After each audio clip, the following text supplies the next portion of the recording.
ഏവർക്കും GK English അക്കാഡമിയിലേക്ക് സ്വാഗതം. ഇന്ന് നമ്മളിവിടെ ഡിസ്കസ് ചെയ്യുന്നത് പാസ്റ്റ് കണ്ടിന്യൂസ് ടെൻസ് ആണ്. പാസ്റ്റ് ടെൻസിലെ രണ്ടാമത്തെ ഭാഗമായ പാസ്റ്റ് കണ്ടിന്യൂസ് ടെൻസ്.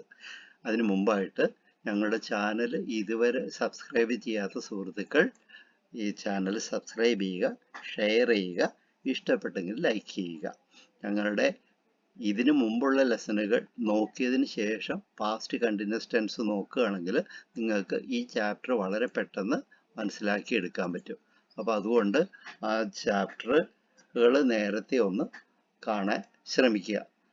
അപ്പോൾ നമുക്ക് പ്രസൻറ്റ് കണ്ടിന്യൂസ് ടെൻസ് ആയിരിക്കും പാസ്റ്റ് കണ്ടിന്യൂസ് ടെൻസ് പഠിക്കാൻ ഏറെ എളുപ്പത്തിൽ ഉപയോഗിക്കാവുന്ന ഭാഗം. പ്രസൻറ്റ് കണ്ടിന്യൂസ് ടെൻസ് എങ്ങനെയാണ് ഉണ്ടാക്കുന്നത് എന്ന് നമുക്ക് നോക്കാം. പ്രസൻറ്റ് കണ്ടിന്യൂസ് ടെൻസിൻ്റെ ഉദാഹരണം പറഞ്ഞാൽ I am writing, he or she is writing, you or they are writing. അതായത് am, is, are plus ING form of the verb. I am writing, I വേണം, പിന്നെ ഐ വരുമ്പോൾ ആം വേണം. ഐ എന്നുള്ളത് സബ്ജക്റ്റ് ആണ്. Subject plus am or is or are plus ING form. അതാണ് present continuous tense ഉണ്ടാക്കാൻ വേണ്ടിയിട്ട് നമ്മൾ ഉപയോഗിക്കുന്നത്. അതിൻ്റെ അർത്ഥം ഞാൻ എഴുതിക്കൊണ്ടിരിക്കുന്നു. ഐ ആം റൈറ്റിംഗ്, ഞാൻ എഴുതിക്കൊണ്ടിരിക്കുന്നു. ഇപ്പോൾ ഒരു പ്രവൃത്തി നടക്കുന്നു എന്ന് കാണിക്കാനാണ് നമ്മൾ പ്രസൻറ്റ് കണ്ടിന്യൂസ് ടെൻസ് ഉപയോഗിക്കുന്നത്. ഇനി നമുക്ക് ഇതിനെ പാസ്റ്റ് കണ്ടിന്യൂസ് ടെൻസ് എങ്ങനെ ആക്കാം നോക്കാം. വളരെ എളുപ്പമാണ്. ആം, ഈസ്, ആർ വേണം പ്രസൻറ്റ് കണ്ടിന്യൂസ് ടെൻസിൽ. അതേപോലെ ഒരു ING ഫോം വേണം. അപ്പോൾ പാസ്റ്റ് കണ്ടിന്യൂസ് ടെൻസിൽ എന്ത് വേണം നമുക്ക് നോക്കാം. പാസ്റ്റ് കണ്ടിന്യൂസ് ടെൻസിൽ ഒരു സബ്ജക്റ്റ് വേണം പ്ലസ് വാസ് ഓർ വേർ. അതായത് ആം, ഈസ്, ആർ. ആം, ഈസിന് പകരം വാസും ആറിന് പകരം വേറും വേണം. അങ്ങനെ subject plus was or were plus ING form. അവിടെയും ING ഫോം വേണം. കണ്ടിന്യൂസ് ടെൻസ് എന്ന് പറഞ്ഞാൽ അവിടെ എപ്പോഴും ING ഫോം ഉണ്ടാവും. അപ്പം നമ്മൾ ആകെ ഒരു ചേഞ്ച് മാത്രം വരുത്തിയാൽ മതി. ആം, ഈസ്, ആറിന് പകരം ആം, ഈസിന് പകരം വാസും ആറിന് പകരം വേറും ആക്കിയാൽ അത് പാസ്റ്റ് കണ്ടിന്യൂസ് ടെൻസ് ആയി. ഈ ആം, ഈസ്, ആറ്, വാസ്, വേർ ഇതിനെ എല്ലാത്തിനെയും നമ്മൾ ബി ഫോംസ് എന്ന് പറയും. ഇതൊരു സപ്പോർട്ടിംഗ് വെർബാണ്. നമ്മുടെ വെർബിനെ സപ്പോർട്ട് ചെയ്യാൻ വേണ്ടി. ഇപ്പൊ ഐ ആം റൈറ്റിംഗ്, റൈറ്റിംഗ് എന്നുള്ള വെർബിനെ സപ്പോർട്ട് ചെയ്യുന്നതാണ് am. She is writing, writing എന്ന് പറഞ്ഞ വെർബിനെ സപ്പോർട്ട് ചെയ്യുന്നതാണ് ഈസ്. അതേപോലെ ദേ ആർ റൈറ്റിംഗ്, അവിടെ റൈറ്റിംഗ് എന്നുള്ളതിനെ സപ്പോർട്ട് ചെയ്യുന്നതാണ് ആർ. അപ്പോൾ I am, she is, they are ഇതെല്ലാം സപ്പോർട്ടിംഗ് വെർബ്സ് ആണ്, അല്ലെങ്കിൽ ഓക്സിലറി വെർബ്സ് എന്ന് പറയും. നമുക്ക് ഈ ഓക്സിലറി വെർബ്സിന്റെ ഉപയോഗം പിന്നീട് മനസ്സിലാക്കാനുണ്ട്. അപ്പം നമ്മൾ ആം, ഈസ്, ആറിന് പകരം വാസ്, വേർ ആക്കി മാറ്റിയാൽ അത് നമുക്ക് പാസ്റ്റ് കണ്ടിന്യൂസ് ടെൻസ് ആയി. ഒരു ഉദാഹരണം പറഞ്ഞാൽ I was writing. I was writing എന്ന് പറഞ്ഞ അർത്ഥം ഞാൻ എഴുതുകയായിരുന്നു. നേരത്തെ ഭൂതകാലത്തിൽ ഒരു പ്രവൃത്തി നടന്നുകൊണ്ടിരിക്കുകയായിരുന്നു. നമ്മൾ പ്രസന്റ് ടെൻസ് പറയുമ്പോൾ ഇപ്പം നടന്നുകൊണ്ടിരിക്കുന്നു. I was writing past continuous tense ആവുമ്പോൾ ഞാൻ എഴുതുകയായിരുന്നു. ഭൂതകാലത്തിൽ ഒരു പ്രവൃത്തി നടന്നുകൊണ്ടിരിക്കുകയായിരുന്നു. നമ്മളിത് പറയുമ്പോൾ ഈ പ്രവൃത്തി നടന്നുകൊണ്ടിരിക്കുകയായിരുന്നു.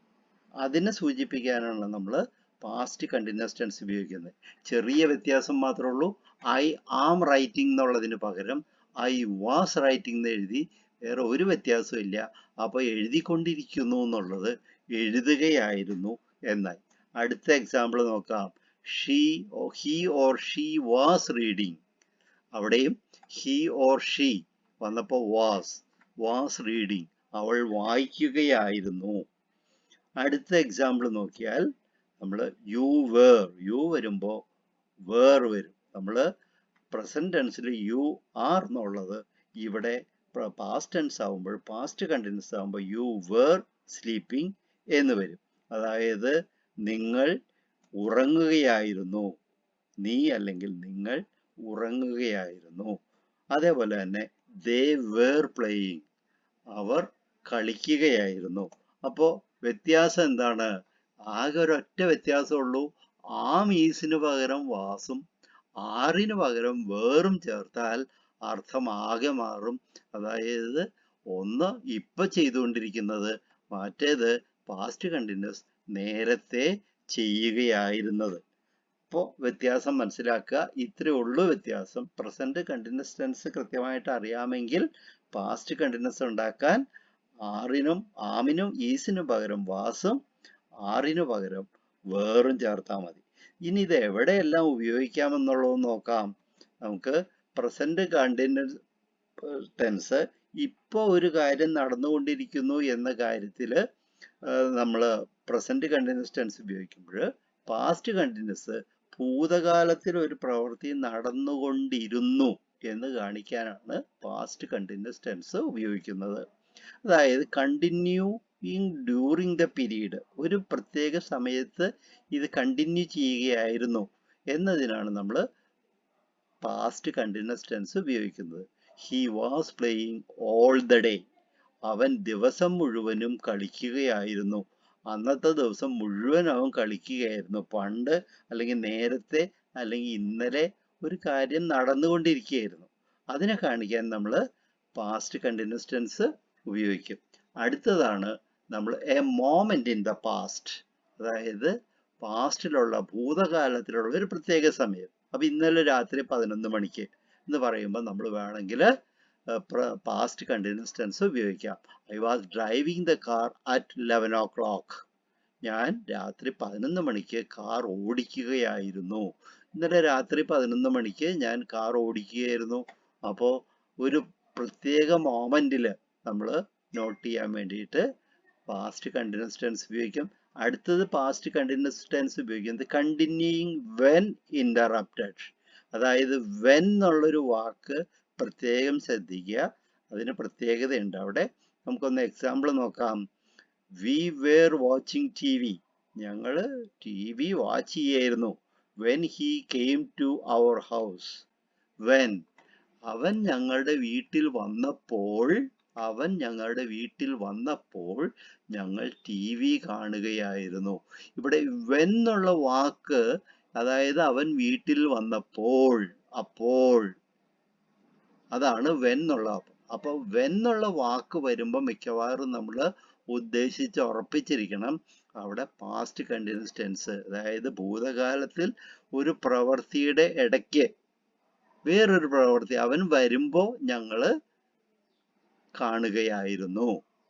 വെൻ എന്നുള്ള വാക്ക് വരുമ്പോൾ നമ്മൾ അവിടെ പാസ്റ്റ് കണ്ടിന്യൂസ് ടെൻസ് ഉപയോഗിക്കും. We were watching T V when he came to our house.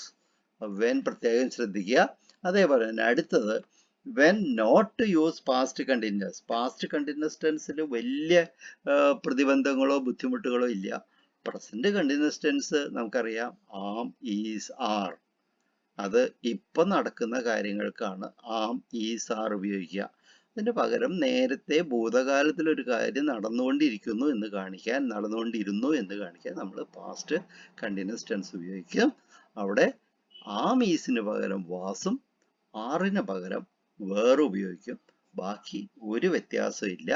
അപ്പൊ നമുക്ക് when not to use the past continuous, past continuous ഉപയോഗിക്കാൻ പാടില്ലാത്ത ചില സ്ഥലങ്ങളുണ്ട്. ഒന്ന് നോക്കാം. നമുക്ക് നേരത്തെ പഠിച്ചിട്ടുണ്ട്, നമ്മൾ കണ്ടിന്യൂസ് ടെൻസ് എന്ന് പറയുമ്പോൾ കണ്ടിന്യൂസ് ടെൻസിൽ ഒരു കാരണവശാലും സ്റ്റേറ്റീവ് വേർബ്സ് ഉപയോഗിക്കാൻ പാടില്ല. എന്താണ് സ്റ്റേറ്റീവ് വേർബ്സ് നമ്മൾ നേരത്തെ പറഞ്ഞിട്ടുണ്ട്. അതായത് ആക്ഷൻ വേർബ്സും സ്റ്റേറ്റിംഗ് വേർബ്സും. ഞാൻ എഴുതുന്നു, ഞാൻ ഐ ആം റൈറ്റിംഗ്. അപ്പൊ റൈറ്റ് എന്നുള്ളത് ഒരു ആക്ഷനാണ്. അതേസമയം I like, I am liking എന്ന് പറയില്ല. ആ ലൈക്ക് എന്ന് പറയുന്നത്, ഇഷ്ടപ്പെടുക എന്ന് പറയുന്നത് ഒരു വെർബാണ്. പക്ഷെ അതൊരു സ്റ്റേറ്റീവ് വെർബാണ്. ഒരു സന്ദർഭത്തെ, ഒരു അവസ്ഥയെ കാണിക്കുന്നതിനാണ് നമ്മൾ സ്റ്റേറ്റീവ് വെർബ്സ് എന്ന് പറയുക. അതേസമയം ഞാൻ സംസാരിക്കുന്നു, ഞാൻ ഒരു പ്രവൃത്തി ചെയ്യുകയാണ്, അത് ആക്റ്റീവ് വെർബാണ്, ആക്ഷൻ വെർബാണ്. അതേസമയം ഐ ഡിസ്ലൈക്ക്, എനിക്ക് ഇഷ്ടമില്ല എന്ന് പറയുമ്പോൾ അതിന് സ്റ്റേറ്റീവ് വേർബ്സ് എന്ന് പറയും.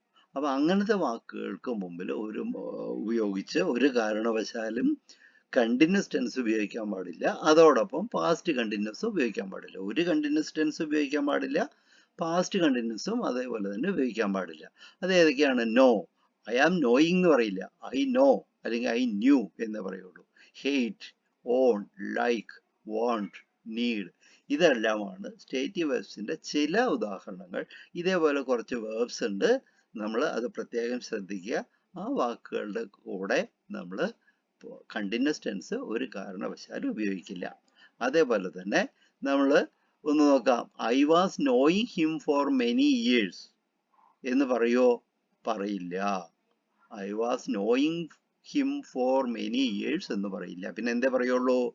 I new him for many years. അവിടെ പാസ്റ്റ് ടെൻസ് ഉപയോഗിക്കുള്ളൂ, കണ്ടിന്യൂസ് ടെൻസ് ഉപയോഗിക്കില്ല. അടുത്ത് റീത്ത വാസ് ഹെയ്റ്റിംഗ് രാജു. നമ്മൾ പറഞ്ഞു ഹെയ്റ്റ് സ്റ്റേറ്റീവ് വെർബാണെന്ന്. അപ്പൊ റീത്ത ഹെയ്റ്റഡ് രാജു എന്ന് പറഞ്ഞാൽ മതി, അതാണ് ശരി. അതേപോലെ they were owning A car, അത് പറയുന്നത് തെറ്റാണ്. ഓൺ എന്നുള്ളത് സ്റ്റേറ്റീവ് വെർബാണ്. നമ്മൾ എന്ത് പറഞ്ഞാൽ മതി? ദേ ഓൺ ദേ കാർ എന്ന് പറഞ്ഞാൽ മതി.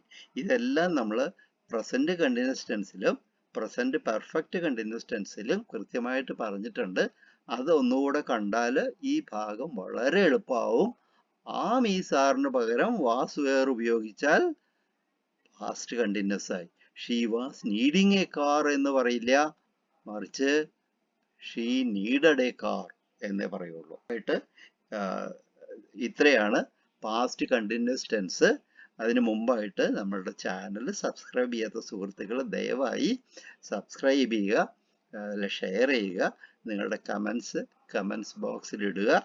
നമുക്ക് വേണ്ടതായ മാറ്റങ്ങൾ വരുത്താൻ സാധിക്കും. അതുകൊണ്ട് ഇനിയൊരു നമ്മളുടെ വീഡിയോ ആയിട്ട് വരുന്നവരെ താങ്ക് യു. വീണ്ടും നമ്മൾ ഓർമ്മിപ്പിക്കുകയാണ്, ഞങ്ങളുടെ ചാനൽ ഷെയർ ചെയ്യുക, അതേപോലെ തന്നെ ലൈക്ക് ചെയ്യുക, സബ്സ്ക്രൈബ് ചെയ്യുക.